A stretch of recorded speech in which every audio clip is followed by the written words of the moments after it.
I know how well aware the court is that we have a very serious task here.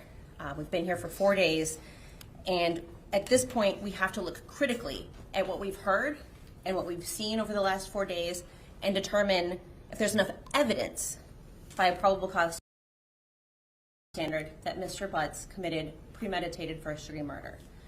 And if you look critically at what the evidence is and the lack of connection between these pieces of alleged evidence, there is not even by a probable cause standard. To bind over on premeditated first-degree murder, there has to be sufficient facts or evidence to show by a probable cause standard that each of the elements of premeditated murder in the first degree were committed. First, there's got to be a death. There has to be evidence that the defendant caused the death of the deceased, that some action that he made or did caused that person's death, that there was an intent to kill, that the intent to kill was premeditated, and that it was deliberate. And here there is not enough evidence, even by a probable cause standard, that Jarvis Butts caused the death of Neziah Harris. There's been no testimony of any eyewitness stating that they saw Jarvis Butts doing any act that could have caused Neziah Harris's death. There's been no testimony of any eyewitness that they saw Jarvis Butts doing anything in preparation of doing something that could have caused her death. And there's been no admission of Mr. Butts to support that element. There's not probable cause to believe that Mr. Butts had an intent to kill Neziah Harris, nor that he premeditated her death. There's no evidence of any threats made by Mr. Butts to Neziah. There's no evidence of any threats made to a third party that he was going to do something or that he had a problem that he had to take care of. The issue or the statement was he had a legal matter, and Ms. Davis testified that she was aware of an issue that he had in Clinton Township and that she was the one that was driving him around to court.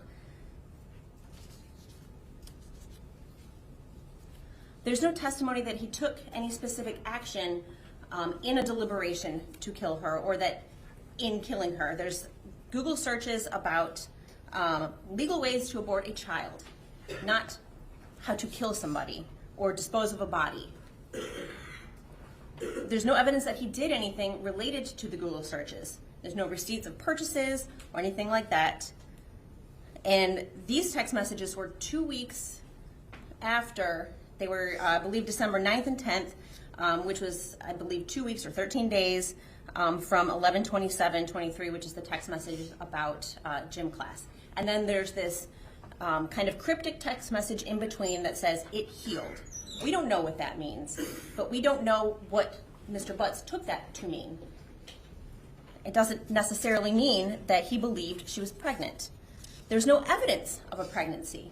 We have medical records until, I believe it's October of 2023, that don't indicate a pregnancy, that she had been to the doctor in September when she originally texts or messages Mr. Butts and says she thinks that she's pregnant. There's no evidence of a pregnancy. She went to the doctor. We heard from both her guardian, her grandmother, and her aunt, Shannon Harris, who lived with her. No testimony from either of them that they suspected that she was pregnant, that there was any medical issues that they had to take care of because that would have caused them to think that she was pregnant. There was an insinuation, well, was she wearing baggy clothing? Was she wearing bigger clothing? There was no testimony that they had to go out and buy new clothes for her because her clothes didn't fit, or that she started wearing baggy clothing. She was wearing denim pants on the day that she disappeared, and there's no testimony that those were not pants that they had recently bought because she didn't fit into the clothing that she previously had. There's no evidence of any kind of plan. There's no messaging between Mr. Butts and Ms. Harris that indicates an escalation of animosity between the two of them. In fact, he essentially kind of starts to disengage. And so there's no written evidence that he had any kind of plan or any animosity toward her at that point. Our submission would be that he understood at that point that she wasn't pregnant and was disengaging. Let's talk about what we did see. So we know that Neziah got on her school bus around 2:45 on the 9th. She got off the bus a few minutes later, and then she was seen walking up Bedford. She was wearing at that point light colored blue jeans, a black hoodie, and then a colorful coat with fur around the hood. There's some insinuation that somehow there was a plan that she would meet up with Mr. Butts, but the testimony of Mr. Wright was that they were driving around that afternoon back and forth to various auto parts stores, and I believe that they in fact had to go back to one kind of unplanned because they either missed something or there was an issue. And so to say that somehow Mr. Butts would have known that she would have been on that street at that specific time and that they would have been there at that specific time is quite a leap, considering they didn't know where they were going to be when, because they were doing all this driving around back and forth to various stores. Witnesses put Neziah at Mr. Butts' auto shop later that afternoon, and then in Ypsilanti with Mr. Butts and Cordell Wright, and Mr. Wright puts her back at the shop later that evening. But then we hear from Sergeant O'Rourke, who did all the cell phone mapping, that at 9 p.m., Mr. Butts was actually at 13662 Wilshire, which is his home, where Angel Leonard lives and where they have kids. So did Neziah go back with him to that house? And then at 9:30 is when he checks in to the Park Crest Motel. Now, we don't know who was with him there, but there is no evidence that Neziah was ever there. They searched it, they took DNA, they took clippings of various things, they swabbed the shower drain, and there's no evidence that she was ever in that room. We did hear testimony that the Park Crest is a known place where Mr. Butts frequents and takes various lady friends for a rendezvous. It's much more possible and plausible that he took one of his lady friends there, than somebody who he was going to kill, right? He's going to a place where they know him. He's a frequent flyer there. And is he going to take somebody there where he would later, before he was going to kill them? That makes no sense. That is not logical. We heard then that after Mr. Butts left the Park Crest Motel, he went to 4 Alexandrine, which is Midtown, so kind of across town, and that's where his other girlfriend, Najeen Rushing, lives. So did he take Neziah with him there to see Miss Rushing? And he stays there for a while, I think, according to Sergeant O'Rourke's mapping. And then we hear that he is at 7 Mile and Berg on January the 10th at 11:40 p.m. for over an hour. That's almost 24 hours from when he initially, it's beyond 24 hours from when he initially is with Neziah, or when he's last with Neziah. And so it's illogical to think that he was driving around with Neziah, visiting all of his girlfriends, or if he had done something to her previously, that she was in the car with him while he did that. And in fact, they took a cadaver dog around the car and didn't find anything, and they tested the vehicles, all of his vehicles, every car that he drove, for DNA, for any sign that Neziah had been in there, and they found nothing. And the call to Miss Johnson asking her to wipe down the Sentra that she used, that he had borrowed, is kind of irrelevant because she testified that she didn't do it. That she did nothing based on what he called to say, and they still didn't, nothing was found.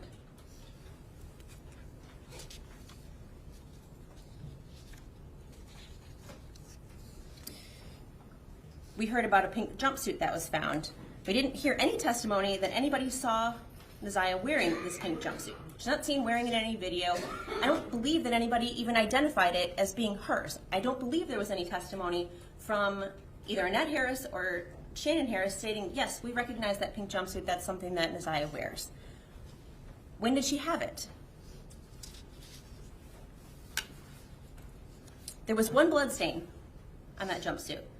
And the testimony from the forensic analyst, Rion Green, was that it was such a small stain that she was afraid she would consume it if she did additional testing. She tested it once and couldn't do any follow-up testing or confirmatory testing because she was afraid they were going to consume the sample.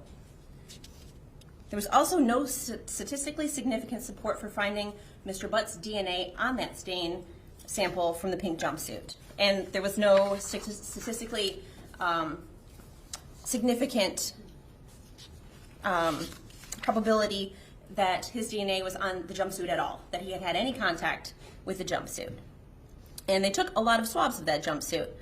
I believe the number was that forensic analyst Anderson testified to, that it was 24 trillion times more likely to have originated from two unrelated unknown contributors than Jarvis Butts. Then we heard about the black hoodie. And that black hoodie was significantly more weathered than the pink jumpsuit. We heard about that from the Border Patrol agent Barnes and other folks that came into contact with that sweatshirt, that it looked like it had been out in the weather much longer. And we don't have an explanation for that, but those appear to be tears in the top of the hood. They don't appear to be stab wounds, and they certainly don't appear to be bullet holes. There's weak support for conclusion that Mr. Butts was a contributor to the stain in the swabs of the black hoodie. The only real support for any DNA on the black hoodie was on the non-stained part. And there's testimony that Ms. Harris was wearing that hoodie on the 9th, that she was in Mr. Butts' Escalade when he and Mr. Wright picked her up after seeing her walking down Harper, that they were in the car driving up to Ypsilanti. And so the possibility that his DNA got on this non-stained part of the black hoodie is not evidence of premeditated murder in the context of all of the ways that we heard somebody's DNA can get on a piece of clothing.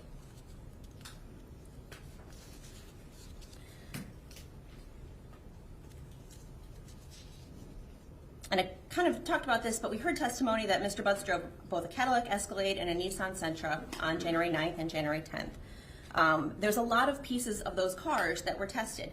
Trunk carpet from various areas in both cars, the driver's floor mat, the driver's seat, the door handle, trunk speakers, the trunk frame. All of those things were swabbed for blood, and nothing was found. We heard about a school ID card that belonged to Neziah. We heard Valerie Smith testify that she noticed it at some point in February, maybe a month or so after Neziah was last seen, and that she decided to pick it up 2.5 weeks after she first spotted it. But she was pretty clear that she only noticed it about 2 weeks before, but that she looked at it every single day. Seemingly, if it had been there before then, she would have noticed it. When did it get there? We don't know. There was no evidence. There's no testimony as to that. And there was no other evidence found in the 7 Mile and Greenfield area, and there's no evidence that Mr. Butts was there. We talked a little bit about the medical records, but all they tell us is that Neziah Harris didn't have a life-threatening condition as of October 24th. They don't tell us anything about her physical condition between the 24th and the 9th, and they don't tell us that she was pregnant. They're just not relevant, except for the fact, I guess, that they don't tell us that she was pregnant, and she was there on September the 27th, according to her text messages.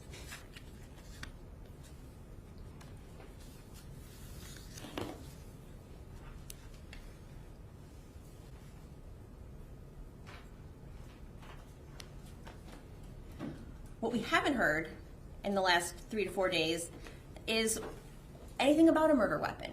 We've heard that they collected guns, but we don't know if any of them actually operated, and they tested them for DNA, and there was nothing found. When did those guns get taken from a house? When did they get put back, if any of them had been used? And I mean, we just simply don't have any evidence as to whether they were even touched by Mr. Butts. But certainly there was no DNA from Ms. Harris on them, and if one was to use a gun to bludgeon somebody enough where they break the skin and bleed, there's going to be DNA on that gun. If somebody is shot at close range by a gun, there's likely to be DNA on that gun. They found no DNA on a gun. There was initially a testimony about all these knives that were found, and then when Mr. Riggins did a little bit of digging, well, one of them was a butter knife, one of them was rusted and under a seat and looked like it had been there forever. There's only one knife that they were actually interested in. They sent it for testing, and there was nothing on it. And we know that they can test for blood even if something has been wiped clean, because they do that, and in fact they did that in this case. They found no blood on anything that the prosecution is positing could have been a murder weapon.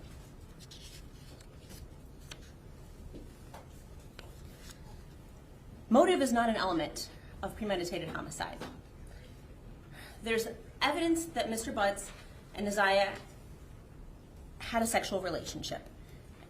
And we are, at this point, not contesting the bind over on those counts. that would explain why Mr. Butts would not want to be honest about why he was with Nasiah Harris. That would be enough to make somebody want to lie about their whereabouts or their connection to somebody. There's no evidence that it went any further than that for him. No evidence that he had been confronted by anybody about a sexual assault. No evidence that he was being threatened by Nasiah to expose him or get him in trouble if he didn't do something that she wanted him to do. By the time January 9th rolled around, they weren't really speaking that much. She was, in those text messages that we heard, getting frustrated with him for ignoring her. But never once did she say, well, if you don't talk to me, I'm going to tell everybody what we've been doing. And so there's a complete lack of any motive for him to respond in that way. And I would point the court to a case, it's called People v. Fisher, and it's 193 Mishap 284. It's a 1992 case, and I've got copies. What was the last name? Got it. Does the court want? Yep. And I point the court to this case because it's a case where homicide was charged and no body was found. A woman named Joyce Fisher was killed, and I believe it was 8 years after her death, her husband was charged. He was convicted, and ultimately the appellate court reversed the conviction because the evidence was insufficient to submit the case to a jury, and so that was the error. And kind of the facts briefly are that Mr. and Mrs. Fisher were in the process of divorcing. It was a pretty contentious relationship. There had been lots of reports that he had been physically abusive to her, and she had even testified that he had threatened to kill her in mid-January of 1978, approximately 3 months before she disappeared. In April of 1978, apparently they were out together, they had lunch, and he was the last person to see her. After that, she disappeared.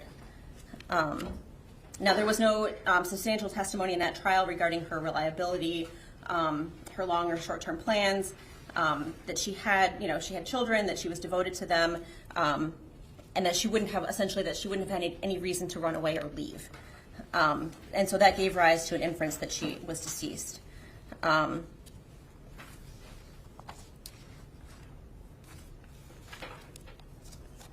prosecutor in that case offered no evidence of an act that resulted in Joyce Fisher's death. And the court previously has held that the victim's body, while it's not necessary to establish corpus delicti, there has to be something more. There has to be, in this case, either an admission or confession,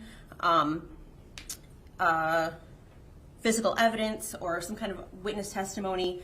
In that case, there was no physical evidence, such as bloodstains or a weapon, linking the defendant to Joyce's death. He did not admit that he killed her, although the prosecutor offered equivocal statements there, that he seemed to say, well, things didn't happen quite that way, and where it made it sound like maybe he did have something or some knowledge. The prosecutor there presented lots of evidence of defendant's motive and opportunity to kill her, but noted that those are not elements of the crime. And inferences, the court says, may not be based on evidence that is uncertain or speculative or merely raises a conjecture or a possibility. And they said, in that case, the evidence did not rise above the level of conjecture. And that's what we have here. We have conjecture. We have a lot of pieces of supposed evidence, but we have no connection. They don't connect to each other. They're puzzle pieces, and when you put them together, there's no picture. There is no big picture because there is no act that can be testified to that Mr. Butts did, and there's nothing to support that act. There's no evidence that he had a gun and used it. There's no evidence that he had a knife and used it. In fact, the evidence that the prosecutor put forward disputes those theories. The idea that Mr. Butts was in some cover-up, the issue of his phone, I think was pretty well cleared up by Ms. Davis when she testified to the idea that for as long as she's known him, he's never wanted her to look at his phone.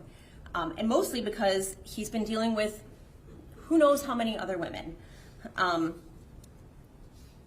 that she had tried pretty much everything she could think of to get in that phone well before any of these allegations came about, and that she's never been able to. And so it makes sense that he would not want her to get in that phone, especially if he assumed he was coming home and wanted to have contact with her while he was serving his sentence in the Wayne County Jail, that she not know that she was not the only female he was dealing with.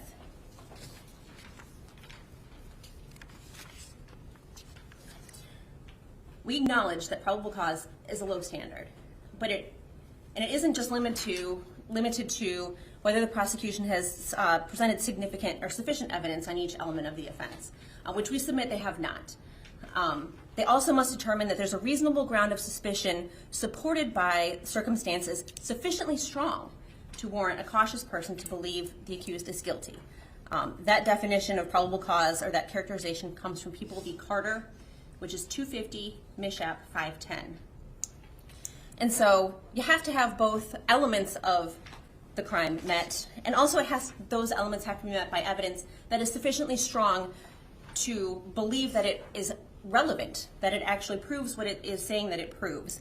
And here we have conjecture, we have speculation, we have supposition, and we have somebody who he did have something to hide. But there's no evidence that he did anything about that. He didn't threaten her, he didn't ask her, or say if anybody finds out, that, I will go to jail, or you could go to jail, or you could be hurt. There was nothing like that in any of those conversations that we saw.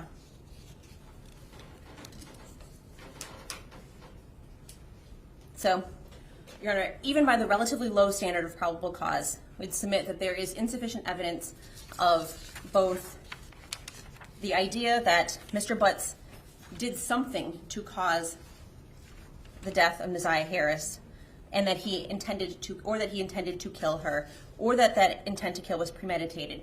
We don't know what happened when she left his shop on January the 9th around 9 o'clock.